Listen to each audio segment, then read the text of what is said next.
ದಕ್ಷಿಣ ಭಾರತದ ಕುಂಭಮೇಳ ಅಂತಾನೆ ಪ್ರಖ್ಯಾತವಾಗಿರುವ ಕೊಪ್ಪಳದ ಗವಿಸಿದ್ದೇಶ್ವರ ಜಾತ್ರೆ ಇವತ್ತಿನಿಂದ ಆರಂಭವಾಗಿದೆ ಅಂತಾನೆ ಹೇಳ್ಬೋದು. ಕೊಪ್ಪಳದ ಗವಿಸಿದ್ದೇಶ್ವರ ಜಾತ್ರೆಗೆ ಮಹಾರಥೋತ್ಸವಕ್ಕೆ ಲಕ್ಷ ಜನ ಈಗ ಹರಿದು ಬರ್ತಾರೆ.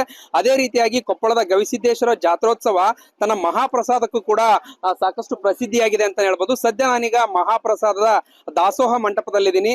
ತಾವು ದೃಶ್ಯದಲ್ಲಿ ನೋಡಬಹುದು, ದಾಸೋಹ ಮಂಟಪದಲ್ಲಿ ಬೆಳಗ್ಗೆಯಿಂದನೂ ಕೂಡ 3 ದಿನದಿಂದನೂ ಕೂಡ ಇದೇ ರೀತಿಯಾಗಿ ಸಾಗರೋಪಾದಿಯಲ್ಲಿ ಭಕ್ತರು ಬಂದು ಮಹಾಪ್ರಸಾದವನ್ನ ಸ್ವೀಕರಿಸ್ತಾ ಇದ್ದಾರೆ. ಮಹಾಪ್ರಸಾದದ ಒಂದು ದಾಸೋಹ ಮಂಟಪದಲ್ಲಿ ನೋಡಬಹುದು ಭಕ್ತರು ಸಾಗರದಂತೆ ಹರಿದು ಬರ್ತಾ ಇದೆ. ಇವತ್ತು ಮೊದಲನೇ ದಿನ ಅಂದ್ರೆ 3 ದಿನದಿಂದನೂ ಕೂಡ ಮಹಾಪ್ರಸಾದ ಆರಂಭವಾಗಿದ್ರು ಕೂಡ ಮೊದಲನೇ ದಿನ ಸ್ವೀಟ್ ಆಗಿ ಮೈಸೂರು ಪಾಕ್ ಇರಬಹುದು, ಮೈಸೂರು ಪಾಕು, ಮಾದಲಿ ಮತ್ತು ಮಾದಲಿಯಲ್ಲಿ ಹಾಲು, ತುಪ್ಪ, ಜೊತೆಗೆ ಅನ್ನ ಸಾಂಬಾರ್ ಸೇರಿದಂತೆ ರೊಟ್ಟಿ, ಇಷ್ಟೊಂದು ಲಕ್ಷಾಂತರ ಜನರಿಗೆ ಈ ರೀತಿಯಾಗಿ ಸುಮಾರು 13 ಐಟಮ್ ಗಳನ್ನ ನಾವಿಲ್ಲಿ ಕಾಣಬಹುದು.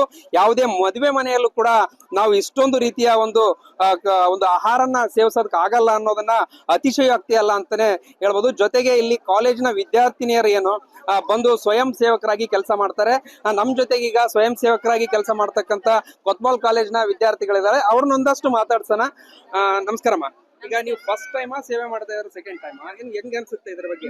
ನಂದು ಸೆಕೆಂಡ್ ಟೈಮ್ ಸರ್. ಒಂದ್ಸಲ ನಾನು PUC ಮಾಡಿದ್ದೆ. ಖುಷಿ ಆಗುತ್ತೆ ಸರ್. ನಾವ್ ಮನೇಲೆಲ್ಲ ನಮ್ ಪೇರೆಂಟ್ಸಿಗೆಲ್ಲ ಊಟ ಬಡ್ತಿರ್ 4 ಜನ ಈ ತರ.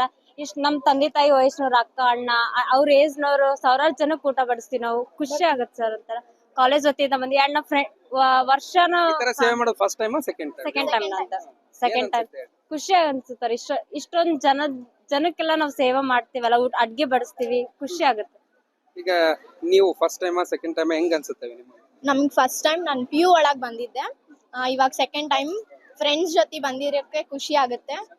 ಮನೇಲೆಲ್ಲ ನಾವೇ ಊಟ ಬಡಿಸ್ತಿರ್ತೀವಿ, ಇಲ್ಲಿ ಸಾವಿರಾರು ಜನಕ್ಕೆ ಊಟ ಬಡಿಸ್ತೀವಲ್ಲ, ಖುಷಿ ಆಗುತ್ತೆ. ಏನ್ ಅನ್ಸುತ್ತಮ್ಮ ಇಲ್ಲಿ ಸೇವೆ ಮಾಡೋದು? ಖುಷಿ ಆಗುತ್ತೆ ಸರ್. ವೆರೈಟಿ ಊಟ ಮಾಡ್ಸಿರ್ತಾರ ಸರ್. ಬಡ್ಸಕ್ ಎಲ್ಲರಿಗೂ ಜನ ಬಂದಿರ್ತಾರ, ಭಕ್ತಾದಿಗಳು ಬಂದಿರ್ತಾರ, ಅವ್ರಿಗೆಲ್ಲ ಬಡ್ಸಕ್ ಖುಷಿ ಆಗುತ್ತೆ ಸರ್. ಅಜ್ಜಾರ್ದು ಒಂದ್ ಸೇವೆ ಮಾಡಕ್ ಖುಷಿ ಆಗುತ್ತೆ ಸರ್. ಹಿಂಗ ಸರ್ ನಾವು ಬರ್ತೀವಿ. ಹೋದ್ ಸಲ ನಾವು ಬಂದಿದ್ದಿಲ್ಲ ಸರ್, ಈ ಸಲ ಬಂದಿವಿ ಸರ್. ತುಂಬಾ ಖುಷಿ ಆಗುತ್ತೆ. ಏನಮ್ಮ ಏನ್ ಅನ್ಸುತ್ತವೆ ಇಲ್ಲಿ ಸೇವೆ ಮಾಡೋದು?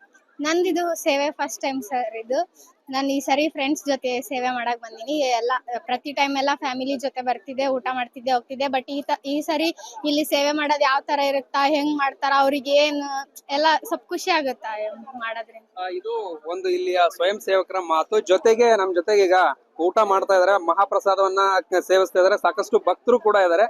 ಭಕ್ತರನ್ನ ಒಂದಷ್ಟು ಮಾತಾಡಿಸ್ತಾ ಹೋಗ್ತೀನಿ. ಯಜಮಾನ್ರ ನಮಸ್ಕಾರ. ಎಷ್ಟು ವರ್ಷ ಆತ್ರಿ ಬರಾಕ? ನಾವು ಒಂದು 4-5 ವರ್ಷ. 4-5 ವರ್ಷದಿಂದ ಬರಾಕತ್ರಿ. ಯಾವ ಊರ್ರಿ? ನಮ್ ಜಿಲ್ಲೆ ಗದಗ ನತ್ರ ಕದಡಿ, ನಾವಿರೋದ್ ಕಾಟ್ರಳ್ಳಿ. ಏನ್ ಅನ್ಸತ್ರಿ?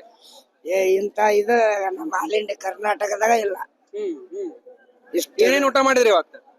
ಇವತ್ತ ಬುಂದೇವು, ಮಾಲ್ದಿ, ಕರ್ಚಿಕಾಯಿ, ಎಣ್ಣೆ ಹೋಳಿಗೆ ಎಲ್ಲ. ಯಜಮಾನ್ರ ನೀವೇನ್ ಊಟ ಮಾಡಿದ್ರಿ ಇವತ್ತ? ಸರ್ ನಾನು ಮುಂಜಾನೆ ಬೆಳಗ್ಗೆ ಸರ್ ಉಪ್ಪಿಟ್ಟು, ಬಾಲುಸೆ ಸರ್, ಬಹಳ ಅಚ್ಚುಕಟ್ಟಾಗಿ. ಏನ್ ಅನ್ಸುತ್ತೆ? ನಾವು ಗುಲ್ಬರ್ಗಾದಿಂದ ಬಂದಿವಿ ಸರ್.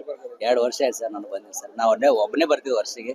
ಈ ಸಲ ಎಲ್ಲ ನಮ್ಮ ಆತ್ಮೀಯ ಗೆಳೆಯರಿಗೆಲ್ಲ ನಮ್ ಕಾಕೋರ್ ಸರ್ ಇವರು ಇಬ್ಬರು ನಮ್ಮ ಹಳೆಯದರ್ ಸರ್, ಅವ್ರು ನಮ್ ದೋಸ್ತರು ಸರ್, ಕರ್ಕೊಂಡ್ ಬಂದಿವಿ ಸರ್. ಇದಿಷ್ಟು ಕೊಪ್ಪಳದ ಗವಿಸಿದ್ದೇಶ್ವರ ಜಾತ್ರೋತ್ಸವದ ಏನು ಮಹಾಪ್ರಸಾದ ಮಂಟಪ ಏನಿದೆ ಅಲ್ಲಿ ಸೇವೆ ಮಾಡಿದವರು ಮತ್ತು ಇಲ್ಲಿ ಮಹಾಪ್ರಸಾದವನ್ನ ಸ್ವೀಕರಿಸತಕ್ಕಂತ ಭಕ್ತರ ಮಾತು ಅಂತಾನೆ ಹೇಳ್ಬೋದು. ಆ ಮಹಾಪ್ರಸಾದದ ಒಂದು ವ್ಯವಸ್ಥೆ ವರ್ಷದಿಂದ ವರ್ಷನೂ ಕೂಡ ಅತ್ಯಂತ ಅಚ್ಚುಕಟ್ಟಾಗಿ ಮತ್ತು ಬೇರೆ ಬೇರೆ ರೀತಿಯ ಒಂದು ಆಹಾರ ಪದಾರ್ಥಗಳನ್ನು ಕೂಡ ಇಲ್ಲಿ ಮಾಡ್ತಾ ಇರೋದು ವಿಶೇಷ.